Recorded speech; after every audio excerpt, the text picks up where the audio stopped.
லூக்கா எழுதின சுவிசேஷம் 10ஆம் அதிகாரம். இவைகளுக்குப் பின்பு கர்த்தர் வேறே 70 பேரை நியமித்து தாம் போகும் சகல பட்டணங்களுக்கும் இடங்களுக்கும் அவர்களைத் தமக்கு முன்னே இரண்டு இரண்டு பேராக அனுப்பினார்.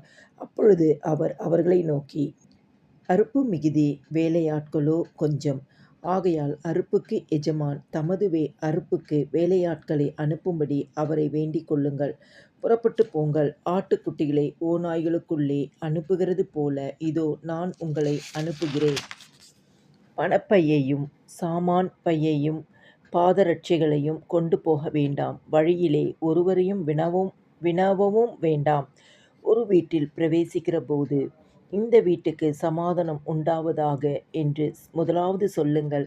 சமாதான பாத்திரன் அங்கே இருந்தால் நீங்கள் கூறின சமாதானம் அவனிடத்தில் தங்கும். இல்லாதிருந்தால் அது உங்களிடத்திற்கே திரும்பி வரும். அந்த வீட்டில்தானே நீங்கள் தங்கியிருந்து அவர்கள் கொடுக்கிறவைகளை புசித்துக் குடியுங்கள். வேலையாள் தன் கூலிக்குப் பாத்திரனாய் இருக்கிறான். வீட்டுக்கு வீடு போகாதிருங்கள். ஒரு பட்டணத்தில் நீங்கள் பிரவேசிக்கிற பொழுது ஜனங்கள் உங்களை ஏற்றுக்கொண்டால் அவர்கள் உங்கள் முன் வைக்கிறவைகளை நீங்கள் புசித்து அவ்விடத்தில் உள்ள பிணியாளிகளைச் சொஸ்தமாக்கி, தேவனுடைய ராஜ்யம் உங்களுக்கு சமீபமாய் வந்திருக்கிறது என்று அவர்களுக்குச் சொல்லுங்கள். யாதொரு பட்டணத்தில் நீங்கள் பிரவேசிக்கிற பொழுது ஜனங்கள் உங்களை ஏற்றுக்கொள்ளாவிட்டால் அதின் வீதிகளிலே நீங்கள் போய், எங்களில் ஒட்டின உங்கள் பட்டணத்தின் தூசியையும் உங்களுக்கு விரோதமாய்த் துடைத்துப் போடுகிறோம். ஆயினும் தேவனுடைய ராஜ்யம் உங்களுக்கு சமீபமாய் வந்திருக்கிறது என்பதை அறிந்து கொள்வீர்களாக என்று சொல்லுங்கள். அந்தப் பட்டணத்திற்கு நேரிடுவதைப் பார்க்கிலும் அந்த நாளிலே சோதோம் நாட்டிற்கு நேரிடுவது இலகுவாயிருக்கும் என்று உங்களுக்குச் சொல்லுகிறேன். கோராசின் பட்டணமே உனக்கு ஐயோ. பெத்சாயிதா பட்டணமே உனக்கு ஐயோ. உங்களில் செய்யப்பட்ட பலத்த செய்கைகள் தீருவிலும் சீதோனிலும் செய்யப்பட்டிருந்தானால் அப்பொழுது இரட்டுடுத்தி சாம்பலில் உட்கார்ந்து மனம் திரும்பி இருப்பார்கள். நியாயத்தீர்ப்பு நாளில் உங்களுக்கு நேரிடுவதைப் பார்க்கிலும் தீருவுக்கும் சீதோனுக்கும் நேரிடுவது இலகுவாயிருக்கும்.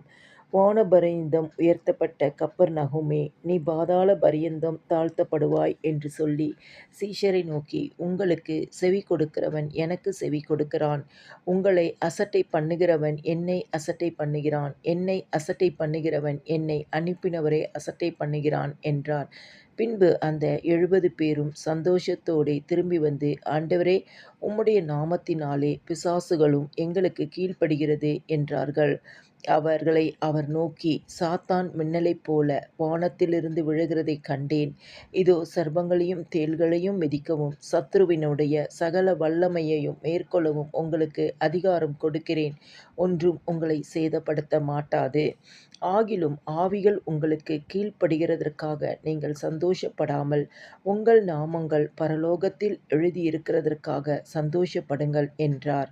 அந்த வேளையில் இயேசு ஆவியிலே களிகூர்ந்து, பிதாவே, வானத்துக்கும் பூமிக்கும் ஆண்டவரே, இவைகளை நீர் ஞானிகளுக்கும் கல்விமான்களுக்கும் மறைத்து பாலகருக்கு வெளிப்படுத்தினபடியால் உம்மை ஸ்தோத்தரிக்கிறேன். ஆம் பிதாவே, இப்படிச் செய்வது உம்முடைய திருவுள்ளத்துக்குப் பிரியமாயிருந்தது. சகலமும் என் பிதாவினால் எனக்கு ஒப்புக் கொடுக்கப்பட்டிருக்கிறது.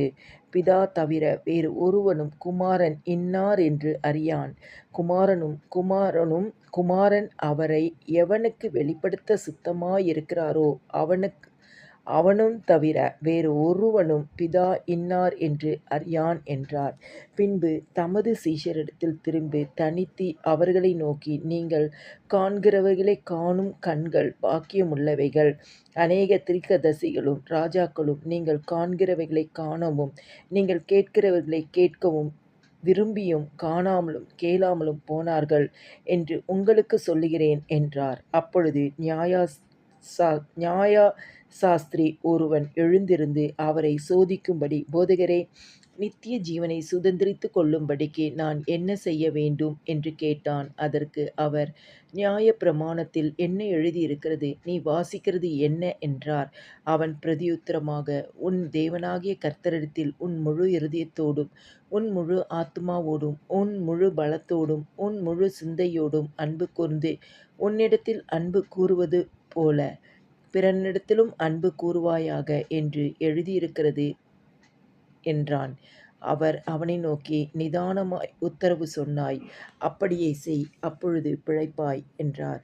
அவன் தன்னை நீதிமான் என்று காண்பிக்க மனதாய் இயேசுவை நோக்கி, எனக்குப் பிறன் யார் என்று கேட்டான். இயேசு பிரதியுத்தரமாக, ஒரு மனுஷன் எருசலேமிலிருந்து எரிகோவுக்குப் போகையில் கள்ளர் கையில் அகப்பட்டான். அவர்கள் அவன் வஸ்திரங்களை உரிந்துகொண்டு அவனைக் காயப்படுத்தி குற்றுயிராக விட்டுப்போனார்கள்.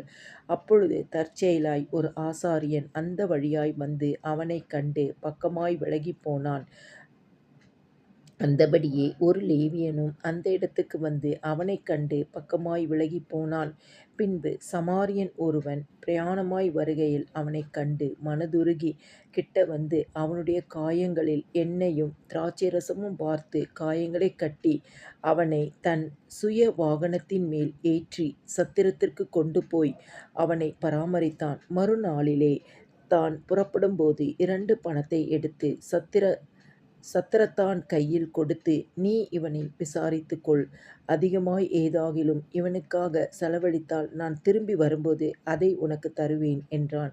இப்படியிருக்க கள்ளர் கையில் அகப்பட்டவனுக்கு இந்த 3 பேரில் எவன் பிறனாயிருந்தான்? உனக்கு எப்படித் தோன்றுகிறது என்றார். அதற்கு அவன், அவனுக்கு இரக்கம் செய்தவனே என்றான். அப்பொழுது இயேசு அவனை நோக்கி, நீயும் போய் அந்தபடியே செய் என்றார். பின்பு அவர்கள் பிரயாணமாய்ப் போகையில் அவர் ஒரு கிராமத்தில் பிரவேசித்தார். அங்கே மார்த்தாள் என்னும் பேர் கொண்ட ஒரு ஸ்திரீ அவரைத் தன் வீட்டிலே ஏற்றுக்கொண்டாள். அவளுக்கு மரியாள் என்னப்பட்ட ஒரு சகோதரி இருந்தாள். அவள் இயேசுவின் பாதத்தருகே உட்கார்ந்து அவருடைய வசனத்தைக் கேட்டுக் கொண்டு இருந்தாள். மார்த்தாளோ பற்பல வேலைகளைச் செய்வதில் மிகவும் வருத்தமடைந்து அவரிடத்தில் வந்து, ஆண்டவரே, நான் தனியே வேலை செய்யும்படி என் சகோதரி என்னை விட்டு வந்திருக்கிறதைக் குறித்து உமக்குக் கவலையில்லையா? எனக்கு உதவி செய்யும்படி அவளுக்குச் சொல்லும் என்றாள். இயேசு அவளுக்குப் பிரதியுத்தரமாக, மார்த்தாளே, மார்த்தாளே, நீ அநேகம் காரியங்களைக் குறித்துக் கவலைப்பட்டுக் கலங்குகிறாய். தேவையானது ஒன்றே. மரியாள் தன்னை விட்டு எடுபடாத நல்ல பங்கைத் தெரிந்து கொண்டாள் என்றார்.